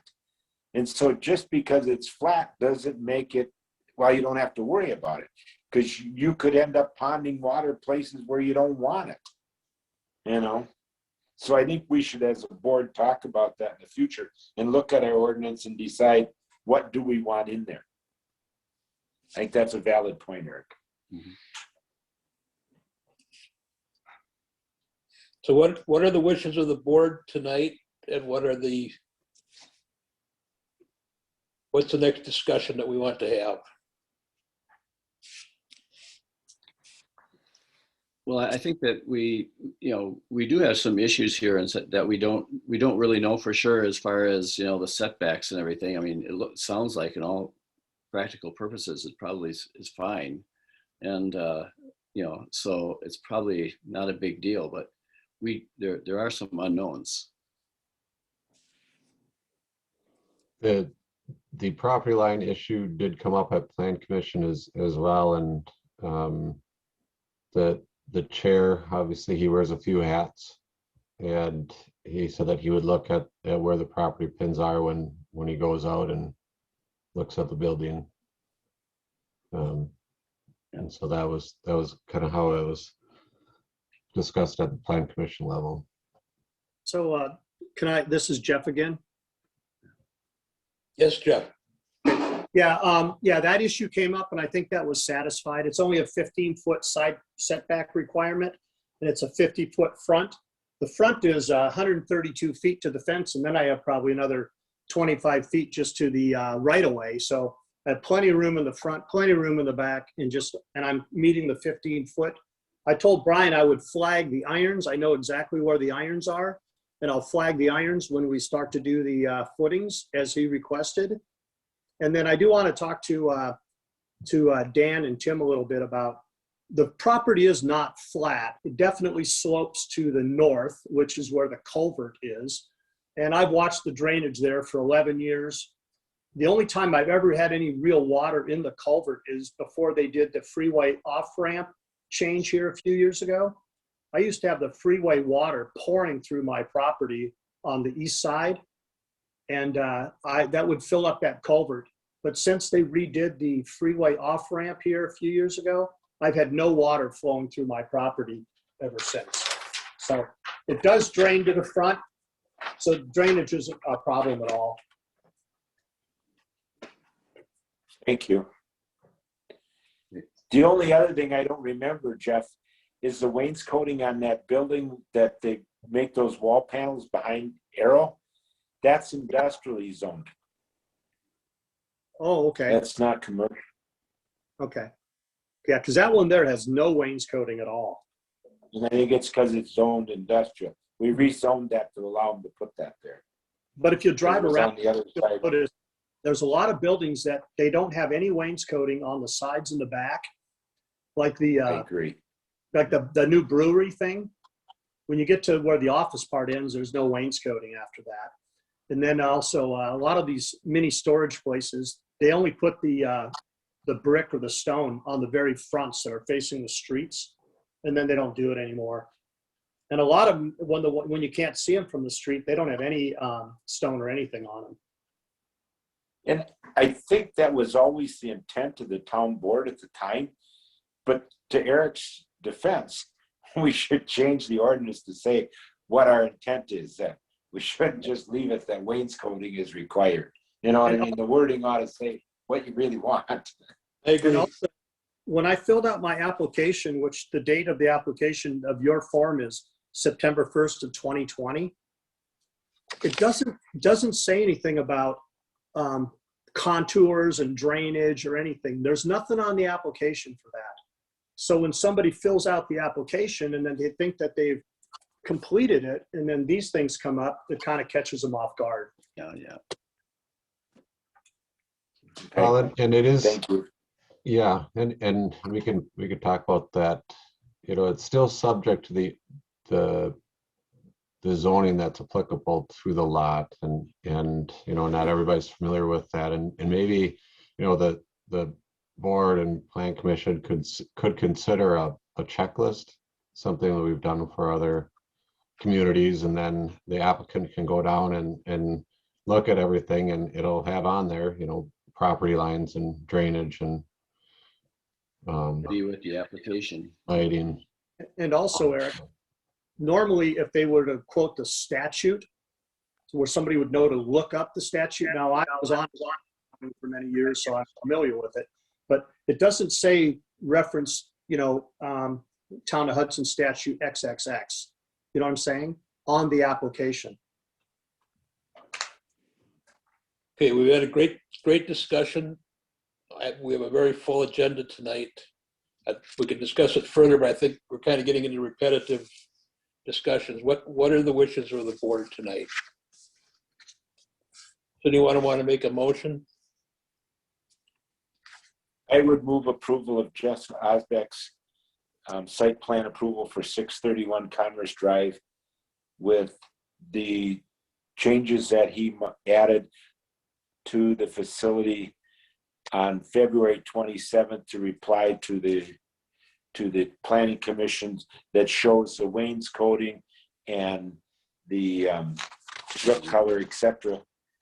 Lighting. To lighting, direct down lighting, and that he will provide the flags for the location for the setting of the building, so it meets the setbacks. And that's my motion. Okay, to move it to the floor, do I hear a second to that? I'll second that. Okay, a motion's been made, it's been seconded. We talked about the security downlighting. Any further discussion from the board? Hearing none, all those in favor say aye. Aye. Aye. Aye. Aye, the motion is carried. Okay, thank you, Jeff. Thank you, guys. Rick, you both have done an excellent job defending your positions, so. All right, next, I'm gonna move this around a little bit because we have people that have been waiting. Is Megan Quinn still with us? Yes, I am. Megan. Oh, there you are. Hi, Oh, everyone. Megan. All right. Let me just give a brief introduction to Megan.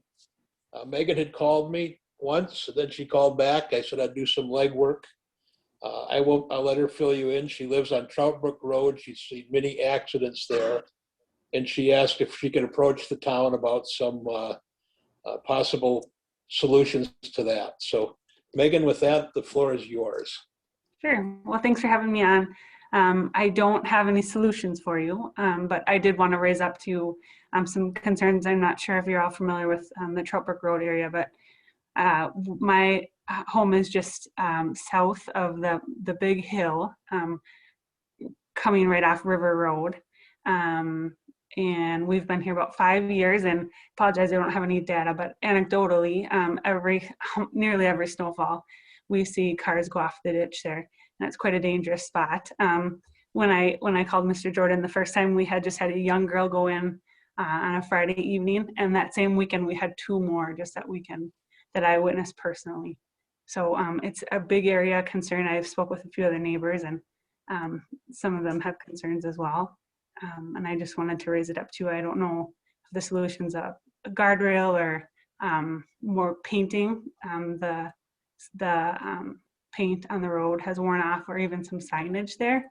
I'm sure a project like that has various complexities, but I just wanted to raise it up as an issue. And Megan, based on your email that you sent to us in these discussions, it seems this happens. You are on the east side of Trout Brook, and it seems the people that are coming southbound down the hill kind of miss the curve or miss what they're doing, and then go into the ditch on the east side. Is that correct? Yep, that's correct. Just north of our property there's a swamp, and it's a real steep curve, and it's coming off a straightaway, and it's coming down quickly. And so if you're not familiar with the road, you could see how it could be very dangerous. And then the trees shadow it there, so it doesn't melt as quickly as the rest of the road, and it's kind of a perfect storm. There was a really bad accident there in 2017, I believe, where a mail carrier went off there and was down in the valley there for several hours before anyone knew about it and lost her arm, I believe.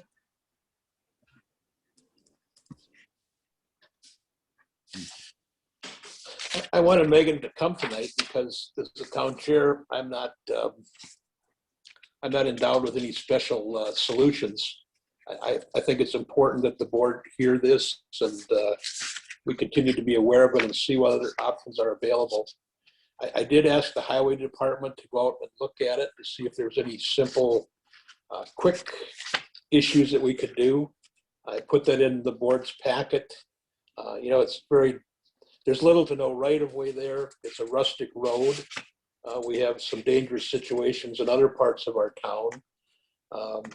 They talked about a beam guard or a guardrail. And that was given the fact if they could get it engineered and right of way acquired, that it could cost plus or minus $24,500. So that was just their initial look at it. But their takeaway is that it was extremely narrow with little to no shoulders, which we knew.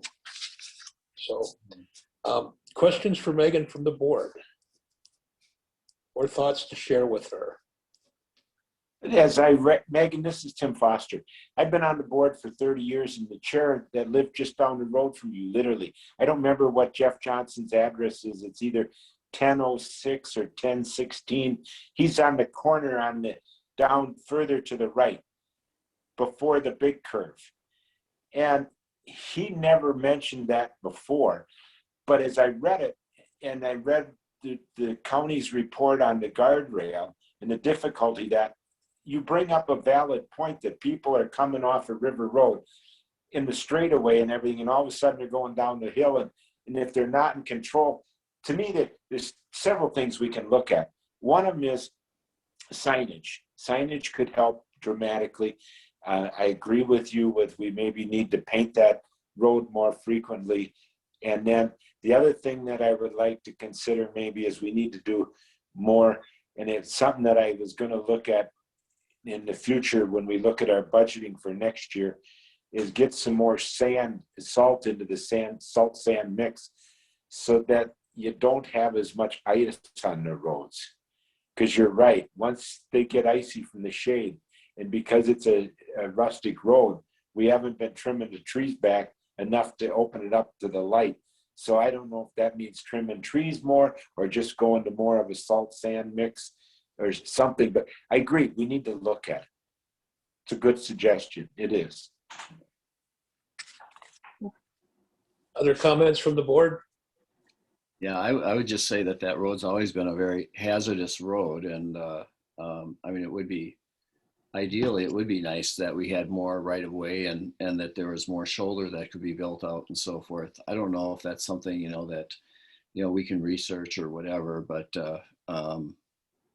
you know, it definitely you know, bears you know, more attention. And but I don't know what, you know, the solutions are off the top of my head, because if we don't have, you know, the right of way to work with, you know, then we've got a problem.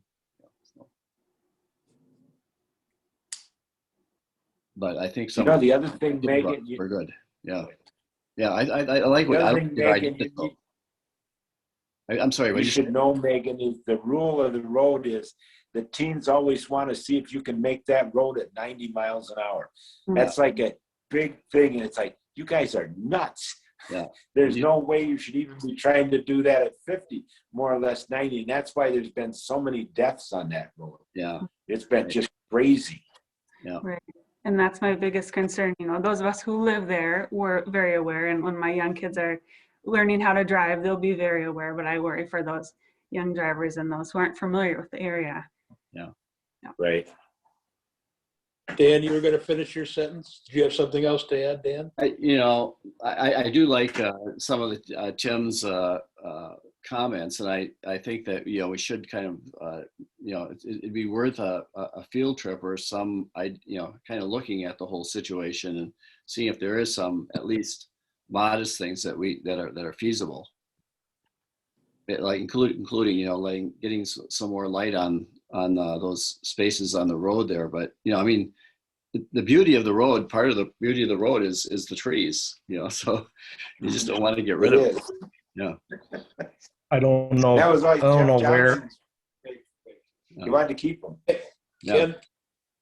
I don't know where that road falls on the priority list for snow plowing for the county, but, you know, an immediate thing could be for the county to move that up a priority to a priority. You know, I mean, I know there's not tons of traffic through there, but I know the hill she's talking about, and, you know, immediately that could be just moved up in priority by the county with sanding and salting and plowing, you know, just like a major intersection. I'd be willing to give it to the county, and yeah, let them. I mean, well, good. Well, Susan, do you have any comments? No, the signage part is an option, but without visuals, because of you don't want to be cutting trees. That I guess we'd all have to go out and look at it too. And good. Well, then I think for tonight, Megan did a great job of being an advocate for her neighborhood and the safety of her community. I want to just expand the dialogue so that we're all aware of it and we can look at it. And hopefully there's some better solutions that we can come up with there to reduce those accidents. We talked about it earlier tonight of our accident reduction plan at McCutcheon and County Road A. So we can't stop with that. We have to look at all of our roads. But Megan, any other thoughts for us tonight? No, I don't think so. I certainly don't want to cut down the trees either. That's why we moved out here. It's just beautiful. I shared with someone, Megan, my wife is from Portland, Maine, and from going out there all those years, they literally pave right around the trees. Oh, so, wow. Not only are the trees close, they pave around them. So yeah. We're not that bad yet, but hopefully there's a solution we can do. Yeah. So. All right. Okay, thanks, Colin. Yeah. Thank you. I appreciate it. Okay, I want to keep moving on because our meeting's fairly long tonight. Item number 10 is discussion on amending the 2021 budget to add $40,000 to changes for services income for engineering professional deposit and add $40,000 to the public work expense engineering expense. That's basically, we talked about that earlier on with Chris so that we have a transfer of funds, so we're not holding those almost like an escrow account, that we have funds to pay our professional fees until we're collecting other funds in. So does anyone from the board want to discuss it further or make a motion with respect to this item?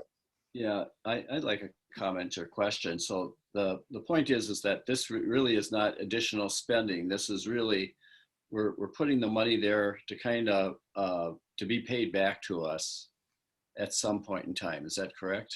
That's correct. It's moving it from one line item to another. Yeah. So. When we did our budgeting discussions in our workshop, we talked about doing this. I don't know if we had an exact dollar amount there, but we talked about that. Never got moved from our workshop to the budget. And all of a sudden, one day I'm in the office and Liz is talking with Chris, and this came up. And so Liz says, you got to have a line item in there, and Vicky agreed, and that's why it's here. So yes, I would move that we add this to the amended budget for 2021. Yeah, I second it. Okay, there's been a motion, a second. That opens it up for any further discussion from the board. Any further discussion or comments? Hearing none, all those in favor say aye. Aye. Aye. All those opposed, the motion's carried. Don? Yeah. Vicky had made a note that we need to do a roll call vote on this. Oh, we do? Yeah. Okay. Would you do us the honors then of roll call questions? Sure. Don? Aye. Dan? Aye. Susan? Aye. Tim? Aye. Ken? Aye. Great. Good catch, Amanda. Thank you. All right. Number 11 is discussion action on a plan commission appointment. One of the plan commission members had a conflict, but that's been resolved, so they're staying on the board, so we can cross that off. Next is item number 14, resolution 2021-2, placing the question of adoption of the nonpartisan primary on the ballot for April 6th, 2020 election. And the board has that in their packet. For those of you who are still listening, the Wisconsin statute will allow a petition of at least 20 electors to put this on the ballot. The 20 electors have done that. And I'll read what it says without all the legalese. But basically says, let it be resolved on the April 6th election. This would be the wording for the April 6th. Shall all candidates in the town of Hudson for elective town offices be nominated in a nonpartisan primary? So basically it's a caucus system now. If there's more than 2 people nominated, it's based on the electors at the caucus. Troy has the system, I know. If there's more than 2 people who take out nomination papers, there would be a primary. So do I have a motion to approve this resolution? I'll so move. Okay, do I hear a second? I'll second it. Any discussion from the board? Why I hate attorneys. This resolution doesn't say exactly what it's doing. Voting people don't realize that we're eliminating the caucus and going to an election that we might have to pay for. It doesn't tell them that. It looks like I should just answer yes on this. And yet in the 30 years I've been involved, we've only had 2 caucuses where we had to vote. All the rest of them, we only had 1 or 2 candidates for every position. You know, it just, we spent $7,500 on legal bills to develop this, and it really doesn't point out what it's doing. You know, that's just the way I feel about it. And the attorneys aren't here to listen to that. Yeah. Well, it's been negotiated amongst the attorneys. They have a right. They have a right to put it on the ballot, and we as a board need to approve it tonight. So, tell me again. I agree. Okay. Dan, you made the motion? Yes. Tim, you And I seconded? seconded it. Yes. Okay. Any other comments, any other discussion? Hearing none, all those in favor say aye. Aye. Aye. All those opposed? The motion's carried. Oh, Don, this is Amanda again. We need a roll call vote on this one too. Okay, So, all right. so I'll go ahead on that. Don, Aye. Dan, Aye. Susan, Aye. Tim, Aye. and Ken. Aye. All right, the motion's carried. Thank you, Amanda. All right, the next on the agenda is really under additional items. Vicky's on vacation. We talked about this. I'm sure this has been posted, but I'm going to have it as a line item. There is a WMCA resolution, the Wisconsin Municipal Clerks Association, and it's all the whereases are basically saying that when it comes to critical frontline people, clerks and treasurers and people that come under the Wisconsin Municipal Clerks Association should be accorded some priority in getting the vaccine so that they can do their job. This was approved at the state level on the 8th day of February 2021, and they've asked that we as a board support this so that they can move this further ahead to see if this could be accomplished. It's in your packet. If you have any questions on it, I could read through it, but it's a lot of whereases. Do I hear a motion to approve this resolution? Support for this resolution is what it should say. I would move support for this resolution from WMCA 2021-1 requesting clerks, their staff, and poll workers be included in vaccination group 1B for COVID-19 vaccinations. Okay. That's my motion. And I'm going to, okay, Ken Thill second that? Yep. Any further discussion on this? Yeah, it's interesting because I never realized that when I went and I had my vaccine on Monday, my first one. And so when they hand it to you, they want to know if you qualify for any one of those categories within the 1A group. So you have to check one of those boxes. So that's why they want this added so that when 1B comes around now, which started March 1st, these people would be added that they could mark that as a check mark when they go in to get their vaccines and legally get it. So it's important. Great. Yeah, go ahead. I was just going to say, my understanding is the 1B includes in Wisconsin, everybody 65 and above. So that was in the 1A. What's that? That's in 1A. That's in 1A. I thought 1A was 7. But maybe it's 65. Maybe it was 65. Okay, so anyway, 65 and above are already in there. And then as far as the clerks and their staff, it would seem to me, I guess I'm just thinking in terms of priorities and so forth, that if we have a situation like ours where you only have 2 people in the office, that's essential. But if you had more, I guess my thought is I just hate just trying to disrupt the process, because if everybody wanted to make a change, where do you end with it? But I guess in the end, I guess I'm okay with it. But it just and I think in our situation, I think it would be applicable, at least as far as the staff is concerned, and I think the poll workers who are of concern are the ones that are over 65 anyway. So I think it's a moot point.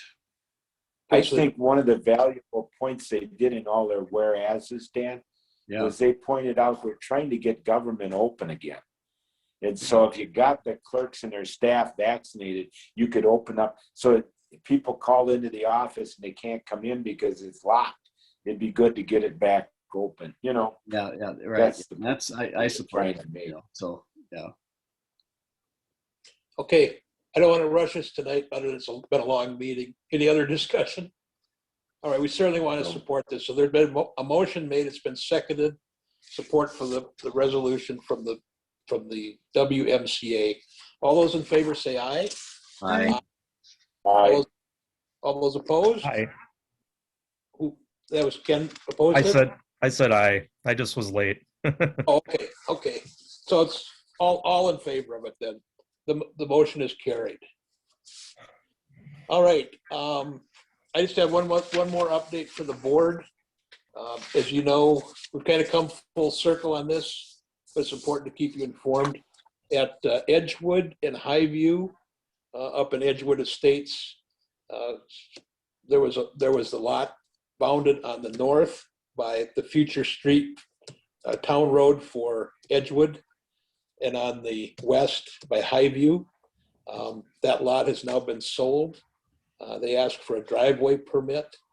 I checked with both of our attorneys. We were in a adverse possession claim on that for many, many months, which we were successful on even through the appeals court. But the good news is that the applicant has found a way to come off from Highview.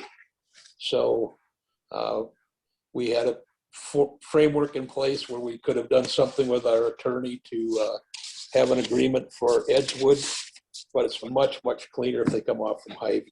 So that's my, talk to Brian today, and that's my good news to end the meeting on from my perspective. And, and the food bank, you probably saw that note, the food bank that was proposed at Highway 12 and Badlands. The church has decided to keep that land, and they have gone on to other sites. So that's truly the last of my updates for the board tonight. Any other thing under board members' comment? Yeah, I will, Don. I heard from Standex for St. Joe Township, just so the rest of the board knows. They will do all the signage. St. Joe is going to tear up, and she doesn't know the time frame of when and how long, from basically the town line on Trout Brook Road all the way to the other end. They're going to rebuild that road. And so they will close it, and they will do all the signage down at Bear Drive for that closing. We won't have to have the county do it, but she'll get back to us as once the bids are let and they got more information on when Trout Brook will close on the north end there. That will be so basically. It will be this summer though, Tim? Yes, it'll be this summer sometime. She just didn't know when, because the bids were going to let this week. Wow. So it depends on when the contractors come in. So it falls into that whole business with 35 being closed and everything. That's what I was going to say. Will also be closed. You know what? When we met with the town of St. Joe and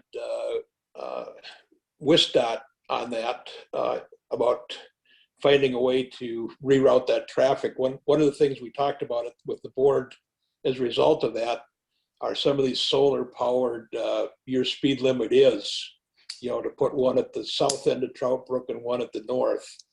One would be in the town of St. Joe and one in the town of Hudson. I don't know if it'll come to that, but it's something we should keep in mind. I just don't know what's going to happen with that traffic. Anything else? No. March 30th, I don't think we need to put this in the form of a motion. Our April meeting will be March 30th at 6:30. And that's a Zoom meeting too, Don, correct? Yes. Okay. Just double checking here. Yep, March 30th. All right. Hearing nothing else, do I hear a motion to adjourn? I'll make a motion to adjourn. Do I hear a second? Second. All those in favor say aye. Aye. Aye. Thank you, Amanda, for taking the meeting minutes tonight. And thank you to the board and all those attending for staying with us. Have All a right. wonderful evening, everybody. Good night, everyone. Good night. Good night.